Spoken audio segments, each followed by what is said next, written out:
Assalamualaikum warahmatullahi wabarakatuh. Salam bahagia buat Bapak Guru hebat semuanya. Berjumpa lagi dengan saya Riastianingsih, CGP Angkatan 10 Kabupaten Pemalang. Pada video kali ini saya akan menampilkan koneksi antar materi modul 2.1 tentang pembelajaran berdiferensiasi. Ikut kata-kata hebat pada kesempatan kali ini, yaitu semua pengetahuan terhubung ke pengetahuan lainnya. Yang menyenangkan adalah membuat koneksinya. Bapak Ibu guru hebat, kira-kira apa sih yang dimaksud dengan pembelajaran berdiferensiasi? Berikut pengertian pembelajaran berdiferensiasi.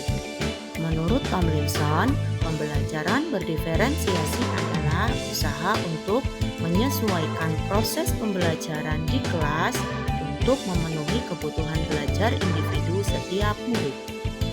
Pembelajaran berdiferensiasi adalah serangkaian keputusan masuk akal atau common sense dibuat oleh guru yang berorientasi kepada kebutuhan murid. Bapak Ibu guru hebat, tentunya kita mengetahui bahwa setiap anak memiliki karakteristik yang berbeda-beda. Dalam satu kelas, antara anak yang satu dengan yang lainnya memiliki keunikan yang beragam. Lalu bagaimana kita dapat melakukan pembelajaran berdiferensiasi di kelas dengan latar belakang murid yang berbeda-beda? Agar dapat melakukan pembelajaran berdiferensiasi, seorang guru harus pertama, memahami tujuan pembelajaran. Yang kedua, mengetahui dan merespon kebutuhan belajar murid. Yang ketiga, menciptakan lingkungan belajar yang mengundang murid untuk belajar. Yang keempat, melakukan manajemen kelas yang efektif. Dan yang kelima yaitu melakukan penilaian berkelanjutan. Berkaitan dengan kebutuhan belajar murid, guru harus memahami 3 aspek berikut ini. Yang pertama yaitu kesiapan belajar murid. Yang kedua, minat murid. Dan yang ketiga yaitu profil belajar murid. Pada aspek kesiapan belajar murid, itu mengharuskan seorang guru untuk menilai pengetahuan awal dan menentukan apa yang telah murid ketahui dan di mana murid berada. Pada aspek minat murid, guru harus mengetahui bahwa setiap anak pasti memiliki minat yang berbeda-beda. Minat adalah salah satu motivator penting bagi murid untuk terlibat aktif dalam proses pembelajaran. Yang selanjutnya yaitu aspek profil belajar murid. Guru harus mengetahui bahwa ada beberapa hal yang mempengaruhi profil belajar murid, yaitu antara lain lingkungan, budaya, gaya belajar, dan kecerdasan majemuk. Kebutuhan belajar murid dapat diidentifikasi berdasarkan ciri-ciri sebagai berikut.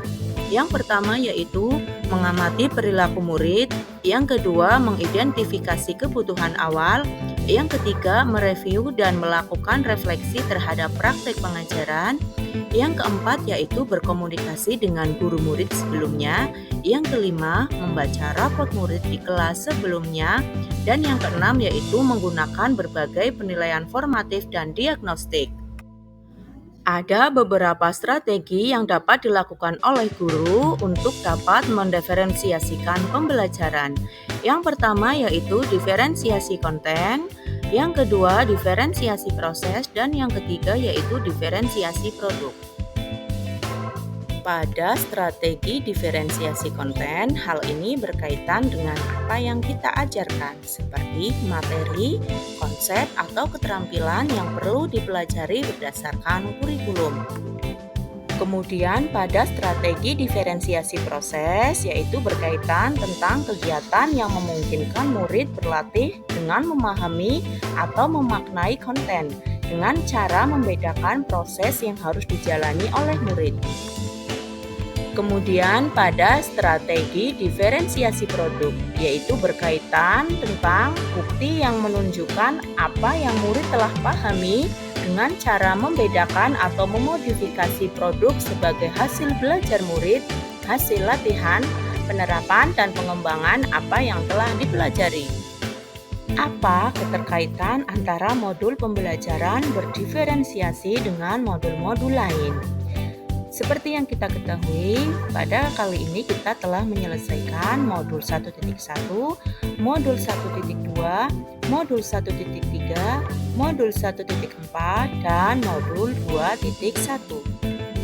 Berikut keterkaitan antara modul 1.1 dengan modul 2.1, yaitu untuk dapat melakukan pembelajaran berdiferensiasi, maka guru harus berusaha memenuhi kebutuhan belajar anak sesuai dengan kodrat alam dan kodrat zaman berdasarkan filosofi Ki Hajar Dewantara.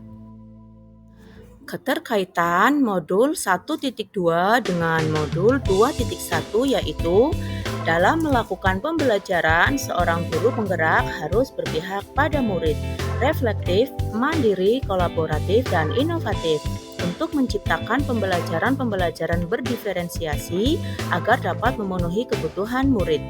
Dengan demikian, guru penggerak dapat mewujudkan kepemimpinan murid dengan menuntun murid merdeka belajar. Hal ini sesuai dengan nilai dan peran guru penggerak. Keterkaitan antara modul 1.3 dengan modul 2.1 yaitu pembelajaran berdiferensiasi dapat menjadi salah satu strategi untuk mewujudkan visi guru penggerak yang berpihak pada murid.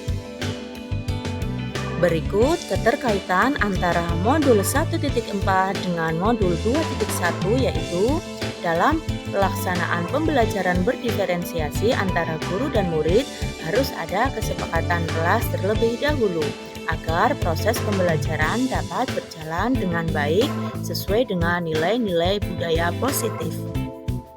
Sekian pemaparan dari saya, kurang lebihnya mohon maaf. Salam dan bahagia selalu Bapak Ibu Guru Penggerak. Terima kasih. Wassalamualaikum warahmatullahi wabarakatuh.